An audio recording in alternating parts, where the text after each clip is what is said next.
Yes.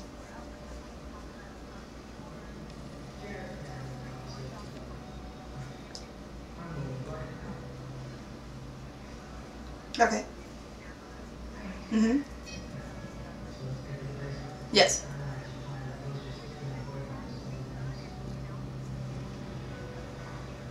Okay.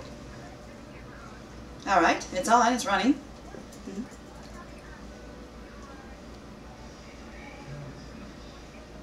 Okay. My name is Zwitt, and I'm 52, and I am a behaviorist and dog trainer. Mhm. I own the business. I rent the building.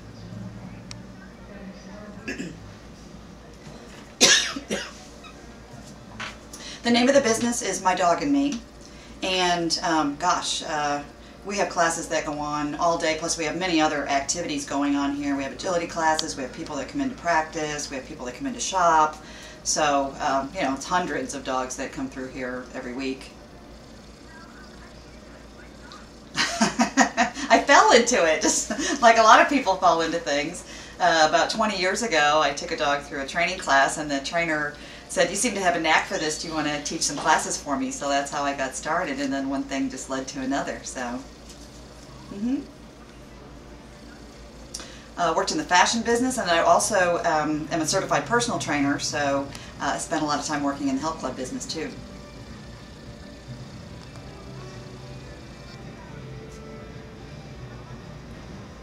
7 years.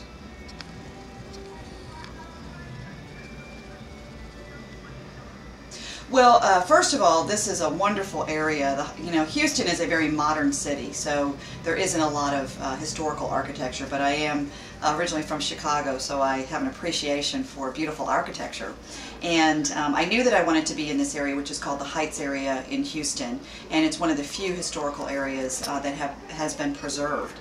The building that we're in was found by my real estate agent, and it was originally built about 100 years ago as a warehouse to the building next door to us. Now, next door is a huge building that was originally a textile mill, and that is one of the 10 oldest buildings in the city of Houston. So that building was built in the late 1800s, and then this building was built, like I said, somewhere around 100 years ago.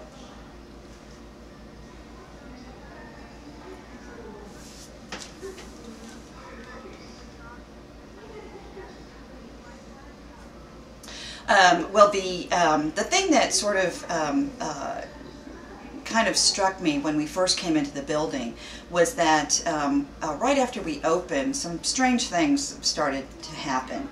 We would hear people in the back of our building. It's separated into 3 rooms, and the rooms, you move from one room to another through these spring-loaded gates. So you can easily hear when someone is coming through a gate.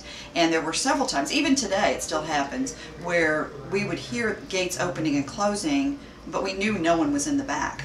So that was kind of strange. And then there were days when we would come in and the toys that were for sale on the pegs would be on the floor as if someone pulled them off the pegs, and they weren't close to where they were originally located on the peg.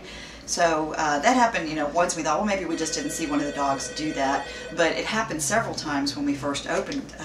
So that was kind of peculiar.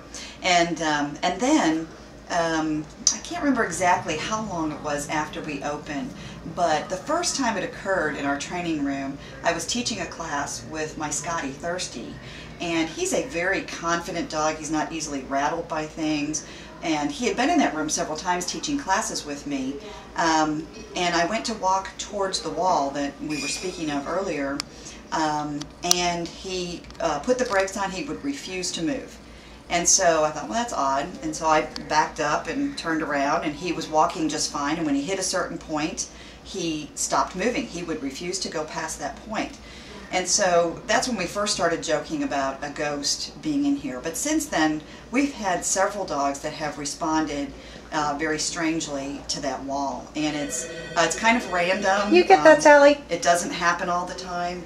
And it doesn't always happen every time the same dog is in that room. I had one dog who was taking a class and had been in that corner of the room several times, and during class had been there for about a half an hour before she turned around, looked at the wall, and started barking. And I had 2 incidents just in the last couple of weeks where dogs reacted to the wall very strangely. So, you know, so it's, for myself being a behaviorist, you know, it's my job to be able to evaluate canine behavior, but this is something that's really kind of beyond explanation.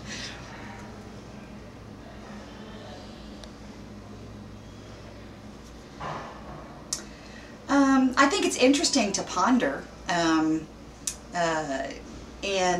you definitely do feel kind of a presence of something. I mean, there just have been too many strange happenings in this building, so.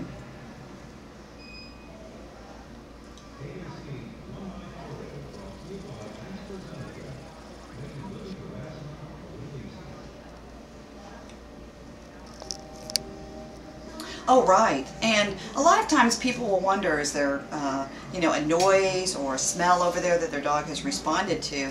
And I'll have to explain to them that no, this is not the first dog that this has happened to, and we don't know why the dogs react to the wall this way. Or that, you know, it's that end of the room, I guess. Well, we always joke that there must be somebody buried under that slab. Because there's one corner of it, too, that my lab, who has not been spooked by the wall, but he has been very interested in this one corner towards that wall. And often when he's in that room walking around or playing, he'll become fixated on that corner. So, yes. Mm-hmm.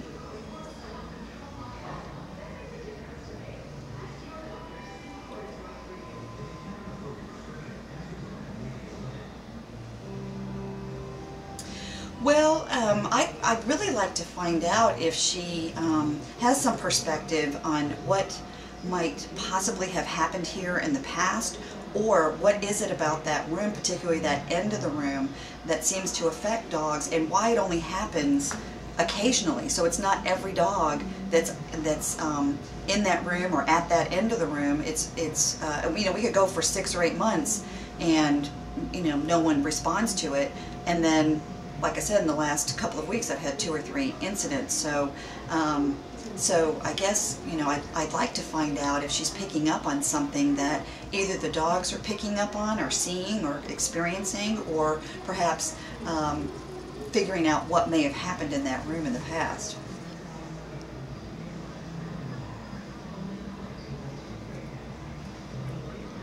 Lorelei Zwitt, and I'm in Houston, Texas. Okay. Cut the camera, did you say? Okay, turn it off, Kathy.